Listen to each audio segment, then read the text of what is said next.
Starting with functions in Python. Today we will see functions in Python. Functions in Python is very similar to the user-defined functions in C. You have already studied what the user-defined function in C is. You can create your own function by writing the function definition, and you can call this function that you have created. So over here, to create a function in Python, you have to write the code like this. Def as the keyword. Whatever keyword will be in Python, in this Jupyter notebook, it will show as the dark bold green color. So def is the keyword. Now I am writing my function name as greet. Suppose greet is my function name followed by the colon. Over here, the indentation is very necessary. In C language, you was writing like this. The function definition within this particular scope, but in Python they are not providing this scope, so you have to mention the indentation. So I am giving the tab and I am writing the function definition. I am writing the statement as hello and the next statement as print. I want to write good morning like this. Now I am running this particular code and you can see that there is no output. So I have defined the function. This is my function definition. To view the output, it is very necessary that I should call this function. So for calling the function, I am writing my greet like this. Now I am running the file. Now you can see the output is like this. This is my function definition and this is my function call. If you make the function call, then the control goes to over here, the function definition part. Then it moves inside the function and my hello and a good morning will get printed into my output like this. Now the next is I want to add two numbers, that is 5, 4. Now I am running this particular code. Then you can see over here it is showing this syntax error that add is not defined. It means we have to define the function add before calling a particular function. So I have to define function add before the calling of the function. So I'm writing definition of add and I want to pass two values in my function. That is, as an argument, I want to pass two values. So I'm writing x comma y and inside it I'm declaring one new variable, that is c, and within the c I am storing my values x plus y. And at last within the function I am printing the value of c. I am writing sum is and my value of c. Now you can run this particular cell. So you can see over here my answer is 9, that is 5 plus 4. So when I am calling this function, that is add 5 plus 4, add 5 comma 4, so 5 and 4 will be passed as an argument to my function add. So my value of x is now 5 and my value of y is now 4. Now the control goes into the function. Inside the function I have declared over here my new variable, that is my variable c, and I am writing x plus y, that is 5 plus 4, the answer 9 will get stored into my variable c. And I am printing statement, that is sum is and my value of c. So I am getting the answer like this. So this is the simple function without argument. This is the function with argument in Python. Now we will see returning a value from a function. So over here, this is my function. I don't want to print the value of c like this. I don't want to print the value of c like this. Instead of that, I want to return a value from the function. So you must have studied in C language that a function can return a value. You was writing void main, and in the void main at last you are just writing the get ch function. But instead of void main in C language, if you are writing integer main, then compulsory you have to write within the integer main function, you have to return some value, that is the return 0 you was writing in the C language if you are defining the main function as of type integer. So over here there is no need to give the type or the returning type of the function. You can return any variable from the function. So the Python is more flexible in terms of declaring a variable, or if you want to return a value from the function. So here you don't have to mention the return type of the function. Directly whatever you want to return, a string, a integer variable, a float variable, whatever you want to return, you can return it directly. So over here I am returning the integer value, that is the variable c, from my function, that is add. Now just for an example, listen carefully, just for an example, that you are giving me a book, so I have to hold that book with my hands. It means what? So when you are giving me something, if you are giving me a book or an object, then I have to hold that book or the particular object with my hands. So when you are giving something to someone, then on the other side there should be someone to hold that object or to hold that book. So over here I am returning a variable c over here. Then it is very necessary that there must be a variable which will hold the value c. Again I am repeating, this function is returning some value. So when you are returning a book to me, then I am holding that book. Similarly over here, this function add is returning some value. So this value which is returned, it will be stored in my variable result. So how this complete function will work? This is my function definition. This is my function call. So my control from here turns to the first line. That is add 5 comma 4. My value of x will be 5. My value of y will be 4.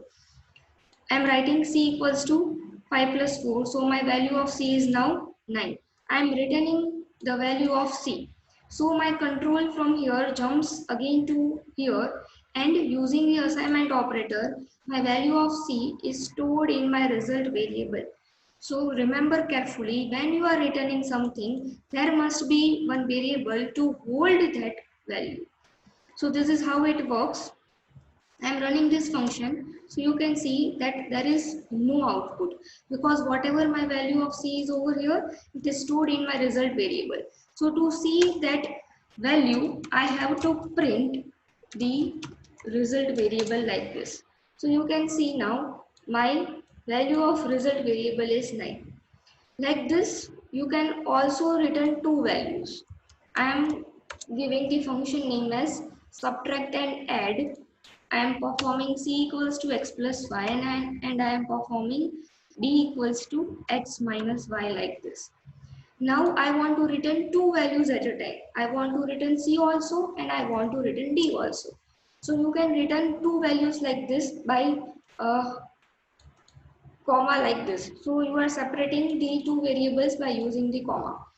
So when you are returning two values, so you have to hold that two values. So there must be two variables to hold two different values. So over here I can write like this, that is result1 comma result2. Result1 will store the value of c, while the result2 will store the value of d.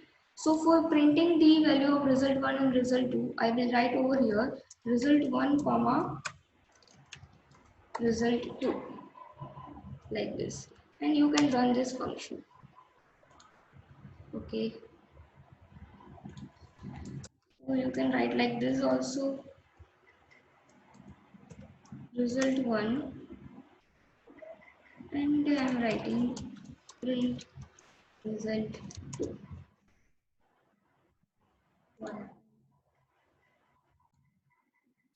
Okay, fine. My here function name is subtraction underscore addition. I have not mentioned that. So you can see the value of result1 is 9, and 5 minus 4 is 1. So my value of result 2 is d, that is d is stored in my result 2. So you can also write like this, result 1 comma result 2. You will get the answer as 9 and 1, like this. Now the next is scope of variables in the functions. So over here, suppose this is my variable 100. I have defined my function as my function. Like this, I have defined my function as my function. Then with that function, I have again a variable name, that is var equals to 10. So this, both the variables have the same name. So this is my global variable and this is my local variable. So local variable and global variable, the concept, these are similar to the C language. So global variable means you can access anywhere within the program, or you can access anywhere outside the function. This is my local variable. So I can access this variable within the function scope only. So where is my function scope? My function scope starts from here and it is still here, because I have mentioned over here the indentation. This print statement is with indentation. It means my this print statement is inside the function, and my this print statement is outside the function, because over here I have not mentioned the indentation. So this definition of the function and this print statement are both in the same line. It means this print statement is my outside the function. So this is my global variable. This one is my local variable. So when I will print this statement, local value inside the function, so it will give me the answer as 10. And when I print this statement, that is global value outside the function, so it will consider this above variable. So this above variable is outside the function scope. So I am printing the value of the variable. I am calling this variable value. So it will print the variable which is outside the scope, because my this print statement is also outside the scope. My this print statement is inside the scope of the function, and my variable is also inside the scope of the function. So over here, when I will print the statement local value inside the function, so this variable value var will consider the value as 10. Now next we will see the factorial using the recursion. We have already seen the factorial example. Now we will see the factorial using the recursion. So what is recursion? Recursion means to call the same function multiple times. So how the control will work? This is my definition of the function. Outside the definition of the function, I have initialized one variable of integer type, that is number equals to 4. Then I am printing the statement that the factorial of 4 is, so this value will be replaced over here as 4 is, and I am calling this function within the print statement, that is calculate factorial, and as an argument of the function I am passing the variable as number. So in the function calculate factorial, as an argument what value will be passed? My value as 4 will be passed over here. So my this function call will call the function above. So my control is now from here jumps to the first statement of the definition. So this is my definition. Calculate factorial. Instead of x, now my value of x will be 4, because I am passing the argument number and value of number is 4. So now my value of x is now 4. Now I am writing if 4 is equals to 1. No, 4 is not equals to 1, so it is returning 1. We all know that the factorial value of 1 is also 1. The value of 1, the factorial of 1 is 1. So I have written this if statement. If the value of x is not 1, it will enter into the else statement like this. And what I am doing over here, I am calling the same function using the recursion. So over here, what will be the value? 4. 4 into, again a function will be called, so again it will go up. Now as an argument, what I am passing, that is 4 minus 1, 3. So 3 value will be passed when I am calling the function second time. So again it will check that 3 is equals to 1. So it is not true. So it will enter into the else part. Now I am getting the value as 4 into 3. Now again I am calling this function, that is x minus 1. So 3 minus 1 is 2. Again I am calling this function. This statement will get false. So it will enter into the else part. Again 4 into 3 into 2 I am getting. Then again I'm getting the value as 2 minus 1 is 1. So again this function will be called. Now my value of x is 1. Now x is equals to 1 and I'm returning the value as 1. So like this the multiplication will occur, and at last whatever statement you are printing, that statement will calculate the factorial and your answer will be printed. Over here I have called the function within the print statement only. You can see over here this function is returning the value. Uh, so when the function is returning some value, I have told you that there must be some variable to hold that value. So I can write over here answer, and I'm calling this function over here like this. So whatever the value that function returns, it gets stored in my answer variable like this. So the function will return either value. If the if condition is true, it will return one value. If the else condition is true, then it will return some value. So it is returning only one value, so I have mentioned only one variable, and I can print that variable in my print statement like this. So both are valid. Instead of holding the returned variable into some answer variable, you can directly write this function over here. That is, you can print directly, because whatever value the function is returning, that gets printed directly. So anything is possible. If you want to write both the things or either of the things, whatever you wish, you can write.